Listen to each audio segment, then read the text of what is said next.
আগামী বছরের ফেব্রুয়ারিতে জাতীয় সংসদ নির্বাচনের সম্ভাব্য সময় ধরে প্রস্তুত হচ্ছে বিএনপি। প্রার্থী বাছাই, ইশতেহার, নির্বাচনী জোট এই তিনটি বিষয় সামনে রেখে এগোচ্ছে দলটি। প্রার্থী মনোনয়নে প্রাধান্য দেওয়া হচ্ছে ত্যাগী, সৎ ও জনগণের কাছে গ্রহণযোগ্য নেতাদের। অনেক নতুন মুখ থাকলেও নবীন প্রবীণের সমন্বয়ে প্রার্থী দেওয়া হবে জানিয়েছেন দলটির নীতি নির্ধারণী নেতারা। লন্ডনে প্রধান উপদেষ্টা অধ্যাপক মোহাম্মদ ইউনুস ও বিএনপির ভারপ্রাপ্ত চেয়ারম্যান তারেক রহমানের বৈঠকে নির্বাচনের সম্ভাব্য সময় নিয়ে আলোচনার পর এখন ভোটের প্রস্তুতি নিচ্ছে বিএনপি। আগামী ফেব্রুয়ারিতে নির্বাচন ধরে কাজ শুরু করেছেন দলের নীতি নির্ধারকরা। প্রতি আসনে একাধিক প্রার্থী থাকায় মনোনয়নে সঠিক সিদ্ধান্ত নিতে মাঠ পর্যায়ে চলমান আছে একাধিক জরিপ। বিএনপির জ্যেষ্ঠ নেতারা জানান, একাধিক নয়, এবার একজন প্রার্থীকেই ধানের শীষ প্রতীক দেয়া হবে। বাদ যাবেন অতীত কর্মকাণ্ডের জন্য বিতর্কিত ব্যক্তিরা। নির্বাচনী ইশতেহার প্রণয়ন, প্রার্থী সিলেকশন এবং সাংগঠনিক কিছু কাজকর্ম সহ নির্বাচন সম্পর্কিত যাবতীয় যে কাজগুলো থাকে সেগুলো আমরা এখন আরও গতি বাড়িয়েছি করার ক্ষেত্রে। কয়েক দফা জরিপ ইতিমধ্যে হয়েছে প্রার্থী সিলেকশনের ক্ষেত্রে, তারপর আমরা আবারও করব এবং মাঠ পর্যায়ে আমাদের নেতা কর্মীদের মতামতটা আমাদের সবচেয়ে প্রাধান্য পাবে। আমরা সার্বিক বিষয়গুলোকে একসাথে বিবেচনা করব। ত্যাগ, তিতিক্ষা, ব্যক্তিগত যোগ্যতা, গ্রহণযোগ্যতা, জনপ্রিয়তা। বিএনপি নেতারা জানান, প্রার্থী মনোনয়নে তরুণ নেতারা অগ্রাধিকার পেতে পারেন। দেখা যেতে পারে অনেক নতুন মুখ। এমন একজনকে সিলেক্ট করা হবে, মনোনয়ন দেওয়া হবে যার ইলেক্টেবিলিটি আছে, যে জনগণ এলাকায় যার জনপ্রিয়তা আছে, জনগণ যাকে ভোট দিয়ে নির্বাচিত করবে, এটা তো তার প্রথম রিকোয়ারমেন্ট।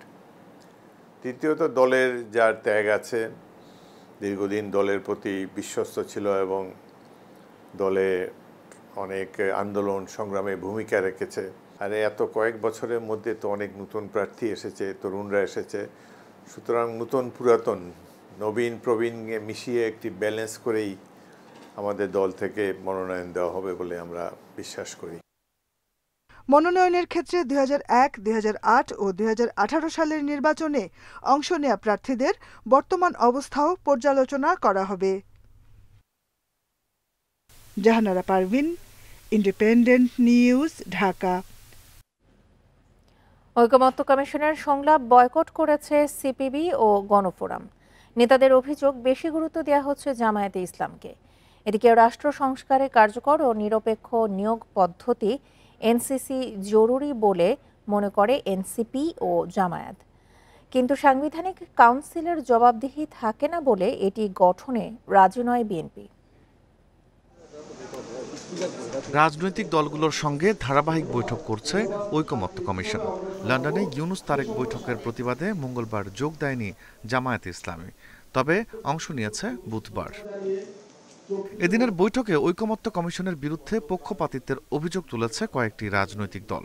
প্রতিবাদে বৈঠক বয়কট করেন সিপিবি ও গণফোরামের নেতারা। এই মুহূর্তে আমাদের সামনে প্রধান কাজ হচ্ছে সুষ্ঠু, অবাধ, গ্রহণযোগ্য নির্বাচন। দ্বিতীয় দিনের বৈঠকে গুরুত্ব পায় রাষ্ট্র সংস্কারে কার্যকর ও নিয়োগ পদ্ধতি এনসিসি গঠন। এনসিপি ও জামায়াত এর পক্ষে মত দিয়েছে। আমরা নীতিগতভাবে যেটা আগে লিখিত দিয়েছি, এখনো বলছি, আমরা এনসিসির পক্ষে। এরকম একটি সাংবিধানিক ব্যালেন্স কমিটি থাকা উচিত, প্রতিষ্ঠান থাকা উচিত, যারা সাংবিধানিক এবং বিধিবদ্ধ যে সমস্ত সংস্থা আছে সেগুলার নিয়োগ এবং নিয়ন্ত্রণের ব্যাপারে ভূমিকা পালন করতে হবে। আমরা যেই জায়গাটি আলোচনা করেছি, আমরা জাতীয় নাগরিক পার্টির পক্ষ থেকে এনসিসিকে সমর্থন জানিয়েছি যখন থেকে আলোচনাটি শুরু হয়েছে। তবে এর গঠন প্রক্রিয়া নিয়ে বা এর ফরমেশন নিয়ে অনেকগুলো দলেরই কিছুটা ভিন্নতা আছে এবং সেই জায়গায় আমরাও আমাদের কিছু ভিন্ন প্রস্তাব আছে, কিন্তু নীতিগত জায়গায় এখানে অনেকগুলো দল, জাতীয় নাগরিক পার্টি সহ, তারা এনসিসির পক্ষে অবস্থান নিয়েছে। তবে এনসিসি গঠনের প্রয়োজনীয়তা দেখছে না বিএনপি। আমরা কেউ হুয়েরার হয়েছে বলেই পুরা পার্লামেন্টকে তো বিলুপ্ত করতে পারবো না, পুরা নির্বাহী বিভাগকে তো আমরা দোষারোপ করতে পারবো না। আমাদের যেটা করা উচিত, রাষ্ট্রের মধ্যে একটি ভারসাম্যমূলক রাষ্ট্র কাঠামো, সমাজ ব্যবস্থা, রাষ্ট্র পরিচালনা ব্যবস্থা প্রতিষ্ঠা করা। সেইটা করার জন্য আমরা কি করতে পারি সেটাই আমাদের চিন্তা করা উচিত। সাংবিধানিক কাউন্সিল নিয়ে রাজনীতিবিদদের ভিন্ন মত থাকলেও ঐকমত্য কমিশনের সহসভাপতি বলেছেন অগ্রগতি হয়েছে বেশ।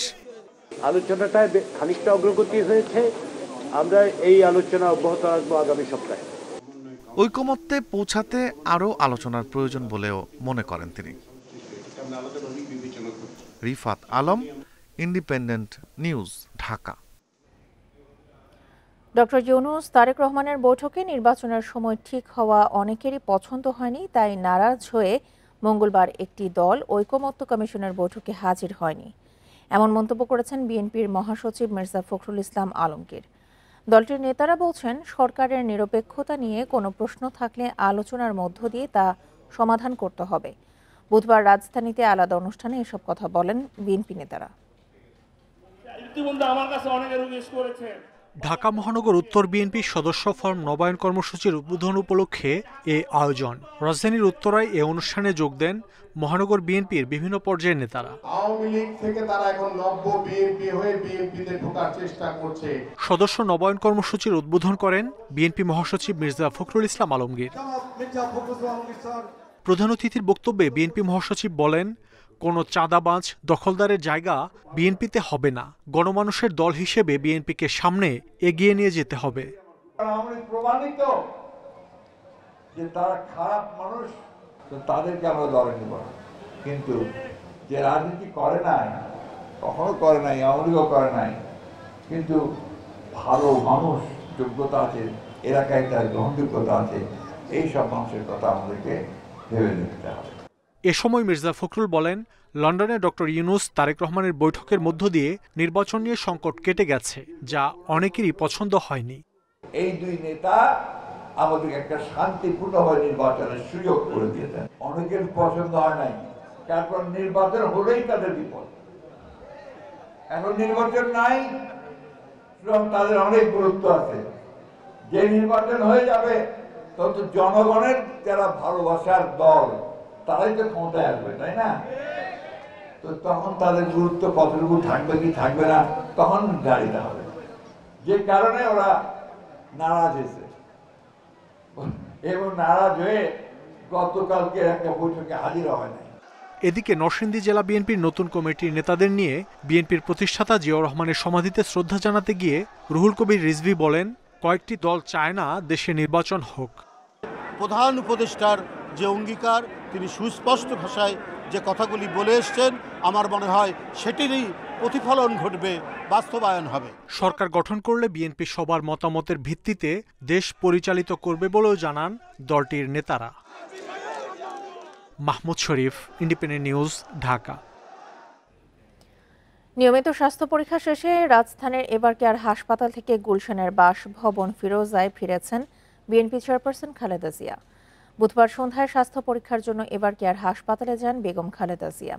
এই বিষয়ে খালেদা জিয়ার ব্যক্তিগত চিকিৎসক অধ্যাপক AZM জাহিদ হোসেন বলেন, মেডিকেল বোর্ডের পরামর্শে কিছু পরীক্ষার জন্য বিএনপি চেয়ারপারসনকে হাসপাতালে নেওয়া হয়, আর খালেদা জিয়ার বাসায় থেকে চিকিৎসা প্রদানে বোর্ড সিদ্ধান্ত নেয় ফিরোজায় ফিরেছেন তিনি। বলেন, বোর্ড আশা করেছে বাসায় চিকিৎসা সেবায় তার শারীরিক অবস্থার আরও উন্নতি হবে। এর আগে লন্ডনে 4 মাস চিকিৎসা শেষে গত 6 মে দেশে ফেরেন খালেদা জিয়া। ঢাকায় আসার পর তাকে অধ্যাপক শাহাবুদ্দিন তালুকদারের তত্ত্বাবধানে একটি মেডিকেল বোর্ড চিকিৎসা দিচ্ছে বলেও জানান অধ্যাপক AZM জাহিদ হোসেন।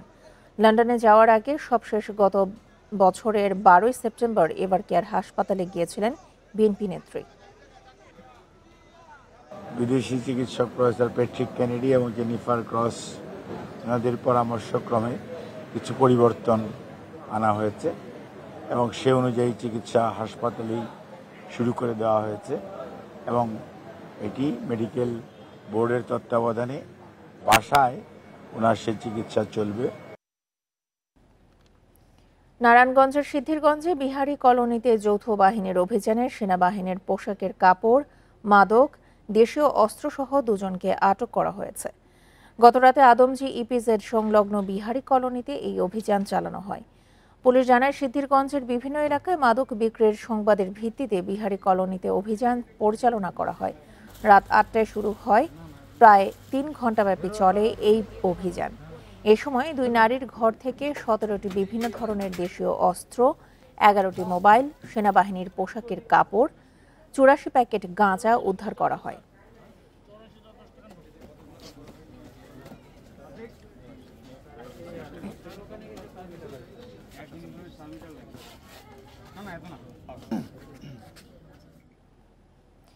ফেনীর পরশুরাম বিলোনিয়া সীমান্ত দিয়ে ভিনদেশি নাগরিকের যাতায়াত বেড়ে গেছে আশঙ্কাজনকভাবে। অবৈধ পারাপারের সময় এই সীমান্তে গত 6 মাসে আটক হন 19 জন বিদেশি নাগরিক। এ নিয়ে উদ্বেগ বাড়ছে আইন শৃঙ্খলা রক্ষাকারী বাহিনীতে। তবে বিজিবি বলছে, অবৈধ চোরাচালান, মাদক ও অনুপ্রবেশ ঠেকাতে তারা জিরো টলারেন্স অবস্থানে। এপারে ফেনীর পরশুরাম উপজেলার নিজ কালিকাপুর গ্রাম, আর ওপারে ভারতের ত্রিপুরা রাজ্যের বিলোনিয়া, মাঝখানে ছোট নদী মুহুরী। 20 থেকে 25 ফুট প্রশস্তের এই নদী শীতকালে পায়ে হেঁটে পার হওয়া যায়, বর্ষায় সাঁতরাতে হয়। সীমান্তে বিজিবি আর বিএসএফ এর পাহারা থাকলেও কাঁটাতারের বেড়া না থাকায় পারাপার অনেকটাই সহজ। এই সীমান্ত দিয়ে পাসপোর্ট ও ভিসা ছাড়া অবৈধ অনুপ্রবেশের দায়ে গত 6 এপ্রিল রাতে আটক হন তানজানিয়ার নাগরিক আমিনা শাহবানী। একইভাবে গত 19 মার্চ নাইজেরিয়ার নাগরিক নওসু ইজুচুকু ক্যালিস্টাস বাংলাদেশ থেকে ভারতে যাবার সময়, আর 22 মার্চ বাংলাদেশে ঢোকার সময় আটক হন সোমালিয়ান নাগরিক আব্দিওয়ালি মোহাম্মদ আলী। এভাবে গত 6 মাসে ফেনীর এই সীমান্তে নাইজেরিয়া, সোমালিয়া সহ নানা দেশের 19 জন নাগরিক আটক হন। এরা মূলত মানব কিংবা মাদক পাচারের উদ্দেশ্যে পারাপার হচ্ছিল বলে সন্দেহ স্থানীয়দের। সীমান্তে কোনো কাঁটাতারের বেড়া নেই, বেশ কিছু জায়গায় এই জায়গাগুলো দিয়ে কিন্তু তারা এই আসা যাওয়া করে। এখান দিয়ে এরা নাইজেরিয়ার লোকগুলো চলে আসে বাংলাদেশে, কিছু কাটটাট বানানোর জন্য আবার এই দিক দিয়ে ওই পারে চলে যায়। সীমান্তে দালাল চক্র বেশ সক্রিয়।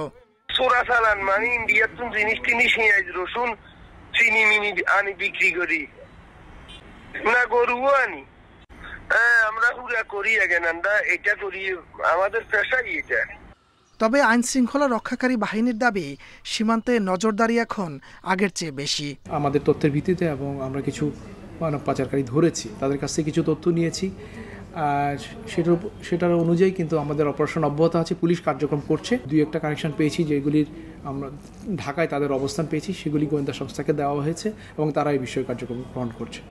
ফেনী সীমান্তে গত 6 মাসে প্রায় 133 কোটি টাকা দামের মাদক ও চোরাচালান পণ্য জব্দ করেছে বিজিবি। Independent news. মেয়র হিসেবে শপথের মূল বাধা আসিফ মাহমুদ, এমন মন্তব্য করেছেন বিএনপির নেতা ইশরাক হোসেন। উপদেষ্টার পদত্যাগও চেয়েছেন তিনি। তবে আসিফ মাহমুদ বলছেন, সিটি কর্পোরেশনেরই মেয়াদ নেই, তাই শপথ চাওয়া অযৌক্তিক। ইশরাকের কারণে জনসেবা ব্যাহত হচ্ছে বলেও মন্তব্য করেন তিনি। এখনো আন্দোলন চালিয়ে যাচ্ছেন ইশরাক হোসেন, কিন্তু শপথ না নিয়েও মেয়রের ভূমিকা পালন করছেন তিনি।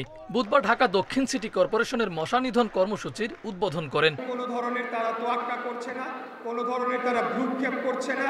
এ সময় উপদেষ্টা আসিফ মাহমুদের উপর ক্ষোভ জানান ইশরাক হোসেন। অভিযোগ করেন, তার কারণেই মেয়র হিসেবে শপথ পাঠে দেরি হচ্ছে। তবে স্থানীয় সরকার উপদেষ্টা বলেন, সিটি কর্পোরেশনের মেয়াদ শেষ, তাই শপথ পড়ানোর দাবি অযৌক্তিক। স্থানীয় সরকার উপদেষ্টা আসিফ মাহমুদ ব্যাপক দুর্নীতি, ব্যাপক লুটপাটে জড়িয়ে পড়েছে। আর হাসিনার আমলে 15 বছরে পিয়ন কামাইছে 400, আর এখন 9 মাসে কামাইছে 350। এই হলো গিয়া এদের দুর্নীতির মাত্রা। গ্যাজেটের মেয়াদ শেষ হয়ে গিয়েছে এবং পরবর্তীতে 1 জুন আপনারা জানেন যে সিটি কর্পোরেশনের মেয়াদও শেষ হয়ে গিয়েছে, এবং সিটি কর্পোরেশনের মেয়াদ শেষ হয়ে যাওয়ার পরে তো আমাদের শপথ দেওয়ার কোনো সুযোগ নেই। উপদেষ্টা আসিফের বিরুদ্ধে দুর্নীতির অভিযোগ তুলে তদন্তের দাবি জানান ইশরাক হোসেন। উল্টো ইশরাকের বিরুদ্ধে নাগরিক সেবায় বাধা দেওয়ার অভিযোগ তুলেছেন আসিফ। আমরা যেদিন থেকে আন্দোলন শুরু করেছি, আমরা 1 সেকেন্ডের জন্য ঢাকা দক্ষিণ সিটি কর্পোরেশনের কোনো একটি জরুরি সেবা 1 সেকেন্ডের জন্য বন্ধ করা হয় নাই। উপরন্তু আমরাই নিশ্চিত করেছি যাতে এই সেবাগুলো চালু থাকে, এই সেবাগুলো যাতে জনগণের দুর্ভোগের সৃষ্টি না হয়। 60-70% আমরা নাগরিক সেবা দিতে পারছিলাম, সেটাও পুরোপুরি ডেডলক অবস্থায় চলে যাওয়ার একটা সম্ভাবনা, শঙ্কা তৈরি হয়েছে। এবং এই শঙ্কার পরেই আপনারা যদি খেয়াল করেন, আমি এই বিষয় নিয়ে সেভাবে মন্তব্য করতে চাইনি এর আগে। সেই শঙ্কার কারণে আমাকে মন্তব্য করতে হচ্ছে, কারণ এটা আমাদের পাবলিক ইন্টারেস্টের বিষয়। ইশরাক হোসেন ও আসিফ মাহমুদের টানাপোড়েন স্পষ্ট। তাদের অনুর অবস্থানের কারণে সংকট সমাধানের সম্ভাবনা দেখছে না নগরবাসী। মাহফুজার রহমান মিলন, ইন্ডিপেন্ডেন্ট নিউজ, ঢাকা। প্রস্তাবিত বাজেটে নির্মাণ খাতের ওপর করের চাপ বেড়েছে। নির্মাণ সংস্থার সেবায় ভ্যাটের হার 2.5% বাড়ানো হয়েছে। বেড়েছে রড ও সিমেন্টের উৎপাদন ও বিক্রিতে শুল্ক করের হার। আবাসন ব্যবসায়ীদের সংগঠন রিহ্যাব বলছে, এর প্রভাবে ফ্ল্যাটের দাম বাড়লে বিক্রিও কমবে। আগামী অর্থবছরের জন্য প্রস্তাবিত বাজেটে নির্মাণ কোম্পানির সেবার উপর ভ্যাট 7.5% থেকে বাড়িয়ে 10% করা হয়েছে। বাড়ানো হয়েছে রড উৎপাদনের কর হার। বাজেটে সিমেন্ট আমদানিতে প্রতি টনের মূল্যের উপর 15% শুল্ক ধার্য করা হয়েছে। আর সিমেন্টের শীট উৎপাদনে কর হার 3 গুণ বাড়িয়ে 15% করা হয়েছে। ব্যবসায়ীরা বলছেন, এরই মধ্যে প্রায় 30 থেকে 50% কমে গেছে রড ও সিমেন্টের বিক্রি। নতুন শুল্ক হার কার্যকর হলে তা আবাসন খাতে নেতিবাচক প্রভাব ফেলবে বলে আশঙ্কা তাদের। আবাসন ক্ষেত্রে পড়বে কিনা, হ্যাঁ, এটা 100% পড়ার সম্ভাবনা আছে। কারণ যারা বিল্ডিং করে তারা চেষ্টা করে যে সর্বোচ্চ যতটুকু সেভ করে ভালোভাবে বিল্ডিং করা যায়। বাড়ার সম্ভাবনা তো অবশ্যই আছে। সেক্ষেত্রে দেখা যায় আমাদের বিক্রিটাও কমে যাবে।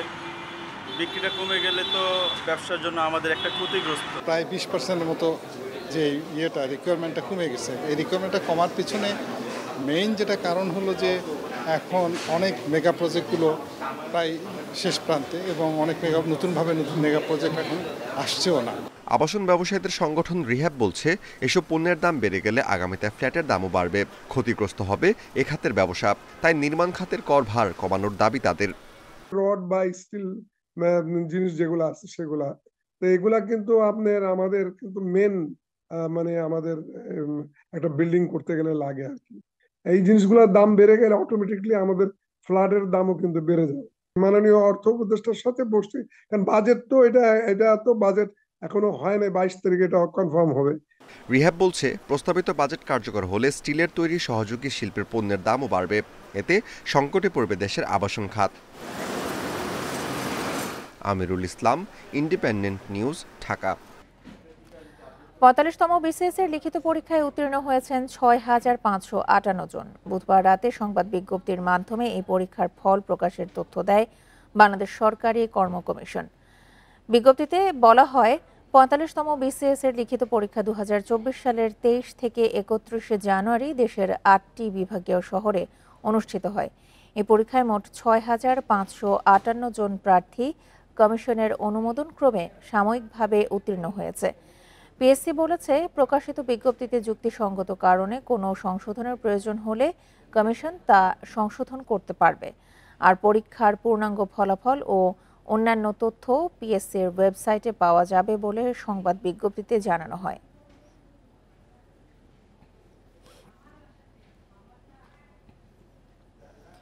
করোনা সংক্রমণ নিয়ে সারা দেশে উদ্বেগ ছড়িয়ে পড়লেও কুষ্টিয়ায় নেই শনাক্তের কোনো ব্যবস্থা।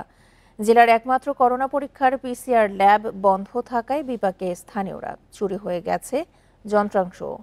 হাসপাতাল কর্তৃপক্ষ বলছে, কিট সহ প্রয়োজনীয় সরঞ্জাম হাতে পেলে আবারও চালু হবে করোনা শনাক্তের কার্যক্রম।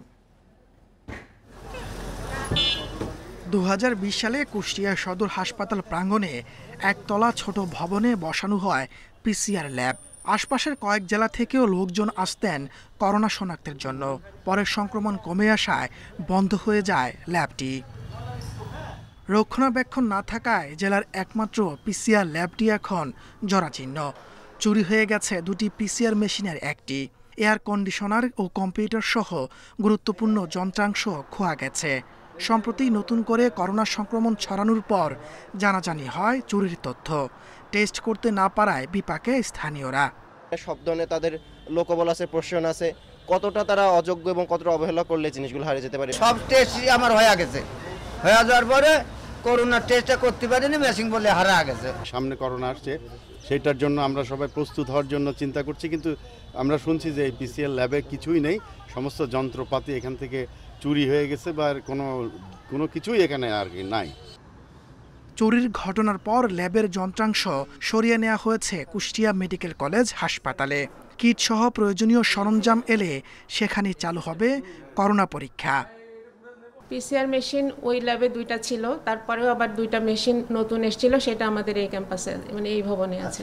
যদি সরকারি নির্দেশনা আসে পরীক্ষা করার জন্য, তো আমাদের পরীক্ষা করার জন্য আমরা সক্ষম, তবে মানে আছে, মেশিনপত্র আছে, কিন্তু জনবল নেই। 2020 সালের 8 মার্চ থেকে পরের কয়েক বছর জেলায় করোনা আক্রান্ত হয়ে মৃত্যু হয়েছে 855 জনের। Independent news. করোনার সংক্রমণ বাড়লেও কোথাও নেই জনসচেতনতা, উদাসীন প্রশাসন, করোনা বিধি নিষেধ মানতে অনীহা মানুষের। এই বিষয়ে আরও জানাতে কক্সবাজার ও কুমিল্লা থেকে যোগ দিচ্ছেন আমাদের সহকর্মীরা। শুরুতেই যাচ্ছে কক্সবাজারে, জানাবেন আমাদের সহকর্মী তৌফিকুল ইসলাম। তৌফিকুল, কক্সবাজারের যে হাসপাতালগুলো আছে সেগুলোতে কি পিসিআর ল্যাব বা করোনা পরীক্ষার কিট রয়েছে কিনা, কি অবস্থা সবশেষ হাসপাতালগুলোতে? আসলে এই বিষয়ে আমি কথা বলেছি কক্সবাজারের সিভিল সার্জনের সাথে। তিনি আমাকে জানিয়েছেন যেহেতু কক্সবাজারের একটি বিশেষ জনগোষ্ঠী রয়েছে, রোহিঙ্গা জনগোষ্ঠী, তাদেরকে নিয়মিত এই করোনা টেস্ট করাতে হচ্ছে। সেই কারণে মূলত কক্সবাজারের যে পিসিআর ল্যাব রয়েছে সেখানে নিয়মিত সেই টেস্ট করা হয়ে থাকে। এ পর্যন্ত কক্সবাজারে 9 জন করোনা 12 জনের শরীরে করোনা শনাক্ত হয়েছে, তার মধ্যে 9 জন রোহিঙ্গা জনগোষ্ঠী, এবং তারা যেহেতু ভ্যাকসিনের আওতায় এসেছিল এবং তাদেরকে বর্তমানে কক্সবাজার হাসপাতালে নয়, বাড়িতে বসেই তাদের চিকিৎসা সেবা দিতে হচ্ছে। তো এখন যদি বলতে হয় তাহলে করোনার যে সচেতনতার কথা, সচেতনতার মধ্যে অনেকে অনেক কিছু মানছে না। যদিও আমি লাইভের কারণে মাস্কটুকু আমি খুলে রেখেছি, কিন্তু স্বাভাবিকভাবে আমরা দেখেছি এখানকার বিভিন্ন জায়গায় যে সচেতনতা মাস্ক পরা সেটি কিন্তু হচ্ছে না। তবে জেলা প্রশাসক আমাকে জানিয়েছেন যেহেতু পর্যটন নগরী কক্সবাজারে, এই এলাকায় দেশের বিভিন্ন প্রান্ত থেকে মানুষ আসে এবং সেই কারণে এখানে সবচেয়ে বেশি ঝুঁকি রয়েছে। তো ঝুঁকি এড়াতে আসলে মানুষের যে সচেতন সেটির কোনো বিকল্প নেই তিনি বলছেন। এবং পাশাপাশি এখানকার যারা সদর হাসপাতাল থেকে শুরু করে যারা সচেতন, তাদেরকে যে করোনার যে মহামারী যদি এটা ভয়াবহ আকার ধারণ করে তার আগেই নিজ থেকে সচেতন হওয়ার তিনি পরামর্শ দিয়েছেন। তৌফিকুল, আপনি আমাদের সঙ্গে থাকুন। এবার আমরা যাচ্ছি কুমিল্লাতে, সেখানে আছেন আমাদের সহকর্মী তানভীর খন্দকার। তানভীর, আমরা কক্সবাজারের তথ্য শুনছিলাম, আপনার কাছে একটু জানতে চাই কুমিল্লা সদর হাসপাতালের কি অবস্থা, এছাড়া অন্যান্য যে সকল হাসপাতাল রয়েছে সেখানে কি করোনা পরীক্ষার কিট রয়েছে? আর যেহেতু এখন করোনার ভ্যারিয়েন্টেও পরিবর্তন এসেছে, আবার লক্ষণেও আমরা অনেকটাই পরিবর্তন দেখতে পেয়েছি, সেক্ষেত্রে কি ধরনের সচেতনতার কথা বলা হচ্ছে? কুমিল্লাতে করোনা পরীক্ষার যে ব্যবস্থা সরকারিভাবে সেটা কিন্তু এখনো শুরু হয়নি। আমরা কিছুক্ষণ আগে জেলা সিভিল সার্জনের সাথে কথা বলেছি, তিনি বলেছে যে সরকারিভাবে কোভিড পরীক্ষার জন্য কিট এসে পৌঁছেছে, কিন্তু আগামী রবিবার থেকে কুমিল্লা জেনারেল হাসপাতাল অর্থাৎ সদর হাসপাতাল সেখানে সরকারিভাবে পরীক্ষাটি শুরু হবে এবং কুমিল্লা মেডিকেল কলেজ হাসপাতালেও সে কথাও তিনি একই কথা জানিয়েছেন। তবে বিভিন্ন বেসরকারি হাসপাতালে পরীক্ষা করিয়ে কিন্তু অনেকে করোনা আক্রান্ত হচ্ছে। আর একটি বিষয় হচ্ছে যে কুমিল্লা একটি জনবহুল এলাকা, এখানে কোভিডের শুরু থেকেই দেখা যায় যে সংক্রমণের এইবারও কিন্তু তার ব্যতিক্রম কিছু হয়নি। এবারও আমরা দেখছি যে এই পর্যন্ত প্রায় 7 জনের মতো আক্রান্ত হয়েছে, যেটি সরকারি হিসাবে। তারা বিভিন্ন বেসরকারি হাসপাতালে পরীক্ষা করিয়ে আসলে আক্রান্ত হয়েছেন। তাদের মধ্যে 2 জন কিন্তু 2টি উপজেলার, বুড়িচং এবং চৌদ্দগ্রামের, এবং বাকি যে 5 জন আছে তারা শহরের বিভিন্ন এলাকার। অর্থাৎ যদি এই পরিসংখ্যানটুকু দেখা যায় তাহলে দেখা যাবে যে 7 জনের মধ্যে 7টি কেস বিভিন্ন এলাকাগুলোর, অর্থাৎ এই এলাকাগুলোতে কোভিডের যে সংক্রমণ সেটি কিন্তু ছড়িয়েছে। তো বিশেষজ্ঞরা আসলে যেটি বলছেন যে সেই এলাকাগুলোতে কিন্তু বিশেষভাবে নজরদারির একটি বিষয় আছে, যে যেসব এলাকায় এখনো পর্যন্ত কেসগুলো পাওয়া গিয়েছে সেই এলাকাগুলোতে যেন যেখানে স্থানীয় প্রশাসন বা স্বাস্থ্যকর্মীরা গিয়ে সচেতনতামূলক কথাবার্তা বলে আসেন, সেখানে যেন মাস্ক ব্যবহার এবং স্বাস্থ্যবিধি রক্ষার জন্য তারা বলেন, সেই বিষয়গুলোর কিন্তু কথা বলা হচ্ছে। আর কোভিডের চিকিৎসার কথা যদি একটু বলি, আমি কুমিল্লা জেনারেল হাসপাতাল কিংবা মেডিকেল কলেজ হাসপাতাল, আমি এখন যেখানে আছি কুমিল্লা জেনারেল হাসপাতাল, এটি কিন্তু জেনারেল হাসপাতাল আউটডোর। আমরা দেখছি যে এখানে জনসমাগম প্রচুর। এখানে কিন্তু যে স্বাস্থ্যবিধি মানার কথা বলা হয়েছিল সেটি অনেকটাই উপেক্ষা করা হচ্ছে। এখানে মানুষজন আসলে ভিড় করে চিকিৎসার জন্য টিকিট কিনছেন, কিন্তু সেখানে আসলে যে 3 ফুট দূরত্বের কথা বলা হয়েছে সেটি মানা হয়নি, এবং যারা এখানে আসছেন বিশেষ করে বয়স্ক এবং শিশুরা তারা কিন্তু সেখানে মাস্ক পরেননি বলে আমরা দেখতে পাচ্ছি। আসলে এই বিষয়গুলোই মূলত চিকিৎসা স্বাস্থ্য বিভাগ থেকে বলা হচ্ছে যে দূরত্ব, নিরাপদ দূরত্ব বজায় রাখা, মাস্ক ব্যবহার করা, কিন্তু সেই বিষয়গুলো কিন্তু হাসপাতালেই মানা হচ্ছে না। তো সেক্ষেত্রে দেখা যাবে এখানে যদি কেউ করোনা আক্রান্ত হয়ে থাকে তাহলে তার কাছ থেকে কিন্তু অন্যান্যদের মাঝেও কিন্তু ছড়িয়ে যাবে। বিশেষ করে বয়স্ক এবং শিশুদের কথা বলা হচ্ছে, তারা কিন্তু সেটি মানছেন না। আর এই কুমিল্লা মেডিকেল কলেজ হাসপাতাল এবং সদর হাসপাতালে সরকারিভাবে আইসোলেশন ইউনিট এবং আইসিইউ ইউনিট তৈরি করা আছে বলে সিভিল সার্জন জানিয়েছেন। তিনি যেটি বলছেন যে যারা আক্রান্ত হয়ে আসলে একেবারে দুরবস্থায় চলে যাবেন তারা এসে এই আইসোলেশনে এসে চিকিৎসা নিতে পারবে, সেই জন্য তারা সরাসরি চিকিৎসকের পরামর্শ নিয়ে হাসপাতালে আসতে পারে। এছাড়াও বেসরকারি ভাবেও কিন্তু বিভিন্ন হাসপাতালে করোনার চিকিৎসা দেওয়া হচ্ছে। এছাড়া জেলা প্রশাসন থেকে যেটি জানানো হচ্ছে যে স্বাস্থ্য বিভাগ থেকে তারা যে তথ্য পাচ্ছেন সেই তথ্য অনুযায়ী তারা ভবিষ্যতে আসলে কোন কোন এলাকাগুলোকে চিহ্নিত করে ঝুঁকিপূর্ণ ঘোষণা করা যায় কিনা, কিংবা সেই এলাকায় কোনো কঠোরতা আনা যায় কিনা, সেই বিষয়গুলো তারা ভেবে দেখছেন। তো এই ছিল মূলত কুমিল্লা থেকে আমার কাছে করোনার সর্বশেষ পরিস্থিতির খবর। কক্সবাজার এবং কুমিল্লা থেকে সবশেষ করোনা পরিস্থিতির তথ্য নিয়ে জানাচ্ছিলেন আমাদের সহকর্মীরা। কিশোরগঞ্জ ও রাঙামাটিতে অর্ধেকেরও বেশি সরকারি প্রাথমিক বিদ্যালয়ে নেই প্রধান শিক্ষক, ফলে স্বাভাবিক পাঠদান ব্যাহত হচ্ছে বলে অভিযোগ সহকারী শিক্ষকদের। শিগগিরই এসব শূন্যপদ পূরণ করার আশ্বাস দিয়েছেন জেলা প্রাথমিক শিক্ষা অফিসার। কিশোরগঞ্জের নেকলির রোদারপুড্ডা সরকারি প্রাথমিক বিদ্যালয়ে প্রধান শিক্ষক নেই 6 বছর ধরে। একই উপজেলার কুরসা সরকারি প্রাথমিক বিদ্যালয়ে 2 বছর ধরে নেই প্রধান শিক্ষক। জেলার মোট 1328টি সরকারি প্রাথমিক বিদ্যালয়ের মধ্যে 746টিতে পাঠদান চলছে প্রধান শিক্ষক ছাড়াই। এতে ব্যাহত হচ্ছে শিক্ষার্থীদের স্বাভাবিক শিক্ষা কার্যক্রম। তার কাজগুলো আমাদের সরকারি শিক্ষক হিসেবে সেই কাজগুলো পালন করতে হয়, এতে আমাদের প্রতিদিনের যে দৈনন্দিন শ্রেণী কার্যক্রম ব্যাহত হচ্ছে। অফিসিয়াল কাজ, স্কুলে যত ধরনের সমস্যা আছে এগুলো একজন প্রধান শিক্ষকের দ্বারাই করা সম্ভব, এগুলি সহকারী শিক্ষকরা যথাসময়ে করতে পারে না। প্রধান শিক্ষক না থাকায় পাঠদান ব্যাহতের কথা স্বীকার করে জেলা প্রাথমিক শিক্ষা অফিসার বলেন, দ্রুত এ সমস্যার সমাধান হবে। একটি বিদ্যালয়ের অফিস প্রধান যদি না থাকে তাহলে স্বাভাবিকভাবে কর্মকাণ্ড ব্যাহত হয়। আমরা এটা ফেস করছি, তবে আমরা নিয়মিত কর্তৃপক্ষের সাথে যোগাযোগ করছি। কর্তৃপক্ষ আমাদেরকে আশ্বস্ত করেছেন যে আমরা আগামী 6 মাসের মধ্যে হয়তো আমরা এই পদগুলো শূন্য পদগুলো পূরণ করা যেতে পারে। রাঙামাটিতে 373টি প্রাথমিক বিদ্যালয় নেই প্রধান শিক্ষক। আইনি জটিলতায় 4 বছরের বেশি সময় নিয়োগ বন্ধ থাকায় প্রধান ও সহকারী শিক্ষকের শূন্যপদ 1000-এর বেশি। এতে শিক্ষা থেকে বঞ্চিত হচ্ছে পাহাড়ি শিশুরা। মহামান্য হাইকোর্টে একটি রিট পিটিশন আছে, তো রিট পিটিশনের কারণে সেখানে মামলাটা থাকাতে এখানে নিয়োগ কার্যক্রমটা সম্পন্ন করা যাচ্ছে না। বর্তমানে আমাদের সহকারী শিক্ষকের 602টি পদ খালি এবং প্রধান শিক্ষকের 373টি পদ খালি। রাঙামাটিতে মোট 707টি প্রাথমিক বিদ্যালয়ে শিক্ষার্থীর সংখ্যা প্রায় 50,000। প্রধান শিক্ষক ও সহকারী শিক্ষকের পদ খালি 602টি স্কুলে। Independent news. পদ্মার গভীরতা কমে যাওয়ায় আবাসস্থল সংকটে এরই মধ্যে বিলুপ্ত হয়ে গেছে 3 প্রজাতির মাছ, আর বিলুপ্তির পথে বেশ কিছু দেশীয় মাছ ও জলজ প্রাণী। কিছু জায়গায় গভীর পানি থাকলেও সেখানে নির্বিচারে চলছে মাছ শিকার। এদিকে অতিরিক্ত খরা ও অবৈধ দখলের কারণে নাটোরে খাল, বিল ও নদী নালা থেকে হারিয়ে যাচ্ছে দেশীয় প্রজাতির মাছ। পদ্মা নদী ছাড়াও রাজবাড়ির উপর দিয়ে বয়ে গেছে গড়াই, চন্দনা, কুমার ছাড়াও অসংখ্য খালবিল। এসব নদী খালবিলে পাওয়া যেত শিং, মাগুর, পাবদা, পুঁটি, শোল, বোয়াল সহ নানা প্রজাতির দেশীয় মাছ। এরই মধ্যে বিলুপ্ত হয়ে গেছে 3 প্রজাতির মাছ, বিলুপ্তির পথে আরও 5 প্রজাতি। নাব্যতা সংকটে পদ্মা নদীর গভীরতা কমে যাওয়ায় আবাসস্থল সংকটে দেশীয় মাছ ও জলজ প্রাণী। কিছু জায়গায় নির্বিচারে চলছে মাছ শিকার।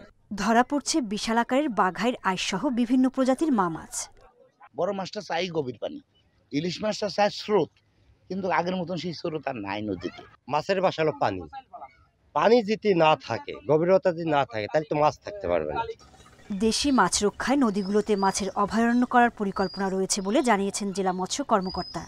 আমাদের যে উপজেলাগুলো আছে তাদেরকে আমরা এই নির্দেশ দিয়েছি যে যেখানে আমাদের এই সংরক্ষণের সুযোগ রয়েছে উপজেলা প্রশাসনের সাথে কথা বলে আমরা যাতে সেই সমস্ত এলাকাগুলোকে সংরক্ষণ করতে পারি। এদিকে চলনবিল খ্যাত নাটোরে অবৈধ দখলের কারণে হারিয়ে যাচ্ছে দেশীয় প্রজাতির মাছ। প্রাকৃতিক মাছ কমে যাওয়ায় বেশি দামে পুকুরের মাছ কিনছেন ক্রেতারা।